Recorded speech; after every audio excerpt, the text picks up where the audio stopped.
welcome to the channel. And for today's video, we are having a look at this custom that I made from the McFarlane Toys Detective Comics number 1000 version of Batman.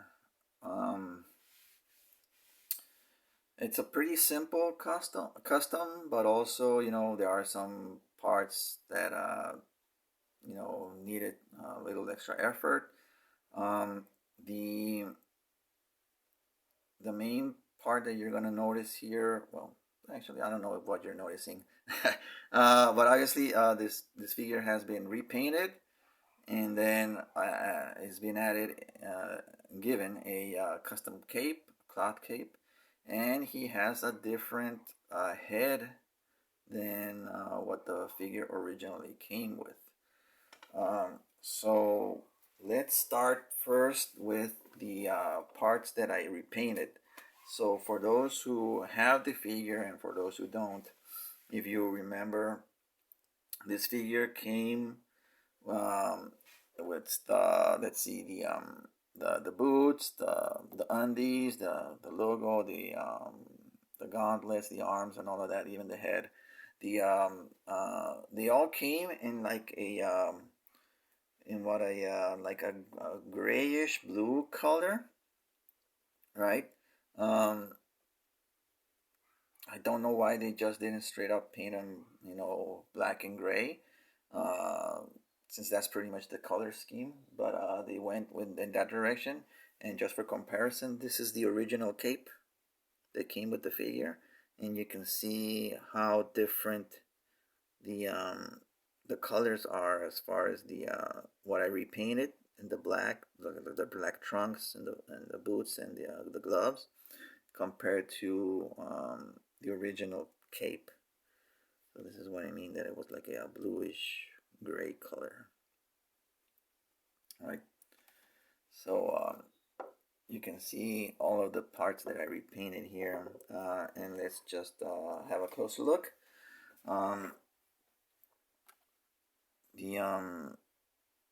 I'm not gonna show the head right now because the head's different, so I'll talk about that later in the video.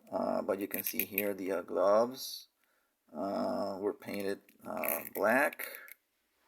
All right, I used my my Pinto paints. They have a black color in there that I thought was cool. And then I ended up spraying with a clear over the black. You can see it on the bat symbol as well. So that's on both gloves, right? Even on the inside of the hands.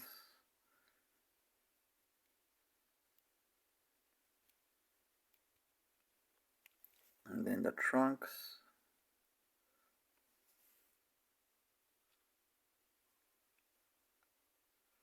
And the boots, right?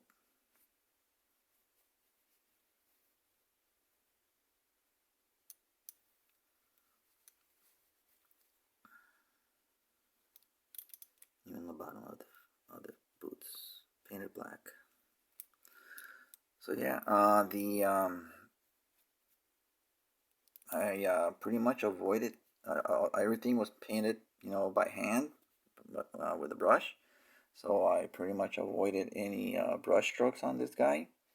Well, I did my thinning, and then I applied about 3 coats of black. And then once I applied the clear, that pretty much covered up any small visible brush strokes. There you go. Also the belt, I ended up repainting the belt. I tried to match it to the original color as much as possible. I ended up painting the belt simply because underneath the belt, where the black and the yellow met, the figure originally had no paint. It was on the bottom. There was basically black. So I try to paint around, you can say, the rim on the bottom of the belt to get it all yellow.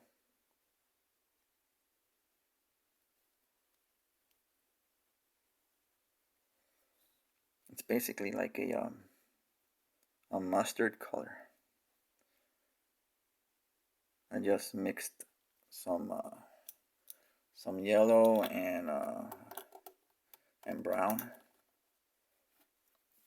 I get a match on that. And now let's look at the head sculpt. So the head sculpt on this figure, let me raise the camera just a little bit. The head sculpt on this figure comes from the Mattel New 52. No, not the Mattel. It's the DC Direct or Essentials or whatever the line was called. New 52 version. The that was based off of the Jim Lee version of the Justice League. So I swapped that head off and put it on this guy, and it was a perfect match, since this figure is supposed to be based on a cover drawn by Jim Lee, except the head sculpt that was used didn't look anything like a Jim Lee Batman. So I bought the DC Direct figure, and I swapped the heads on this guy, and like I said, perfect match. I did have to repaint it, even though the head was originally black, but it didn't match the black that I used. So I repainted the head, as well as the exposed face parts of his on the head sculpt, and had to repaint the eyes, obviously. So let's just get a little bit closer and see if you can see those details here. Nope. There you go.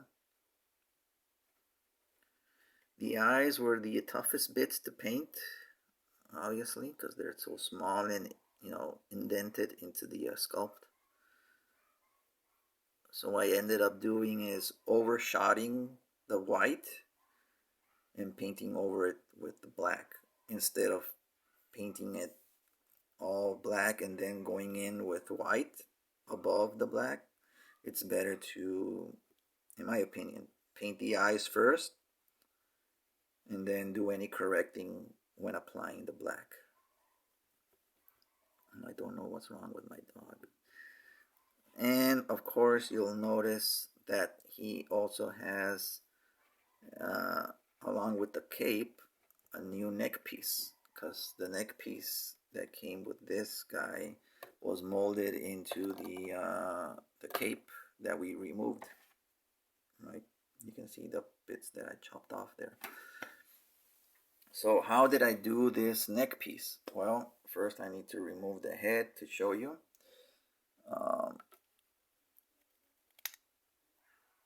Okay.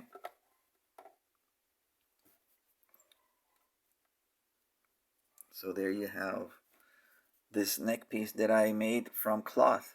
You can see some residue in there. That's just blue painter's tape residue that was left there during the process of making this neck piece here. Essentially, what I did is crafted out of the spare neck piece that I had when I made my Keaton Batman. Let me pause the video and get the part 1 second. Okay, so for those who saw my initial video, the very first video that I posted on this channel, where I talked about the custom Keaton Batman that I made from that Mattel figure. So this is the neck piece that I removed from that figure. Since then, I've been using this as a mold to make my own neck pieces. So basically what I do is cut off whatever material I'm using to make the neck part of the cowl, right? I wrap it around this bit of molded,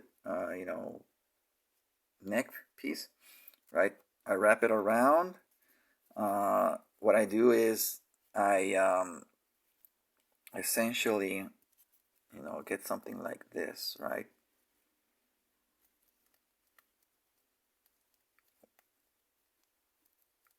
I get something like this once it's wrapped around the neck piece, right?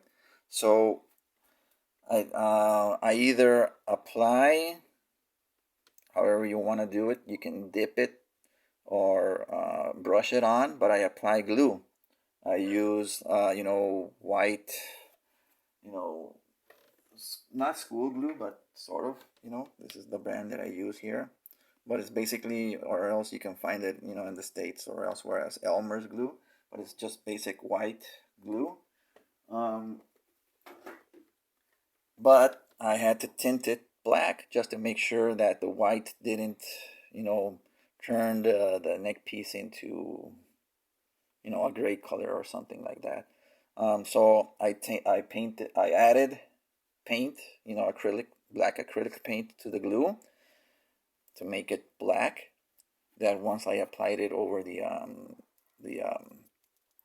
the material that I'm using to make the neck piece, once it dries up, it also dries in a black color. So basically, once the glue is applied, you just have to keep molding the neck piece into the shape that you wanted, right? And then with a blow dryer, just hit it. I would go between. There's two settings on my blow dryer that I have. I think most of them have them either blowing hot air or some cool air. So I would go back and forth between the hot air and the cool air to get the piece to mold faster, to dry faster. And then once I had the piece, I would let it sit for like a day to have all of the glue set and dry. That's then when I would go in and with the scissors I would cut into the shape. I would then add another separate piece in the back. Here you can see there's a separate piece that I glued on the back just to reinforce the seam, or seams that are done when cutting the cloth and wrapping it around the neck piece. It's this part in particular, this neck piece in particular is made up of two parts of cloth. You can see underneath there. There's one. What's going on outside? You can see there's this part here, and then there's another part over it. Right, you can see right here. So this neck piece is double. You can see double cloth, double resistant. And then this is the we're now going into the cape that I made. All right, it's a pretty large cape that I gave this guy. It wraps up front without covering up the front part of the figure. It's a little different than most of the Batman capes that I use. I usually have the cape go all the way up to the front and make the slit right down the middle. So it's all, that way he can, when he covers up, he covers all the way up like this, right? But for this version, I tried a little something different. And then, so one other bit that and you can see how the cape hangs on the floor here. Right. So one other bit that I added. So once I put on the neck piece on the figure, I would find that obviously there's not much keeping it down in its resting place. Have it. When you're posing the figure around, if I want to like raise up the arms or something, this part is gonna easily pop off, right? So something that occurred to me was, well, how else am I gonna be able to keep it down and without having to glue it in place? Because I don't want to glue it and have it set, because I want to be able to, let's say if I change my mind on either this neck piece or the cape, I still want it to be removable, but at the same time I want it to stick in place. So on the head sculpt, on the bell here of the ball joint, I added a there we go, this black rubber O-ring. I bought a case, not a case, but a small case at the AutoZone that had different sized O-rings. So what this is gonna do is when I pop the head in, the O-ring is gonna, eventually slide up, right? But to a point where it's gonna rest and it's gonna apply force downwards. It's almost like a shim, basically, that's gonna keep the neck piece down, right? So once we do that, okay, and now you can move the neck piece, but it won't slide up. It keeps the neck piece down, and I can move the neck. I still have full range, right? I don't lose much because of the O-ring. And then when I move and pose the figure around, the neck piece stays down. Instead of before, where I would try and move the figure, this piece, although it slides, you can slide it, it won't, move up on me. And then, that's the advantage of that little O-ring there. So yeah, that's pretty much that with this guy. It's again pretty simple. Just as far as repainting the figure, the customizing part, making a new neck piece and adding the cape. That's optional. You can totally just buy or if you have the new 52 from DC Direct, just swap out the head, right? And if you want to repaint it to match however the figure you have, right? You can use that as well. But if you want to go the extra mile and give them a cloth cape, then and you can totally do this type of thing. If you don't want to do the custom for the neck piece, you can keep the neck piece that came with the figure itself. Just cut out. I'm actually going to show another custom later that I did on the blue and gray McFarlane figure, where I kept the actual neck piece for it and just added a cape. So I'm gonna be showing you that custom shortly, just to see how that looks. So yeah. Oh, also,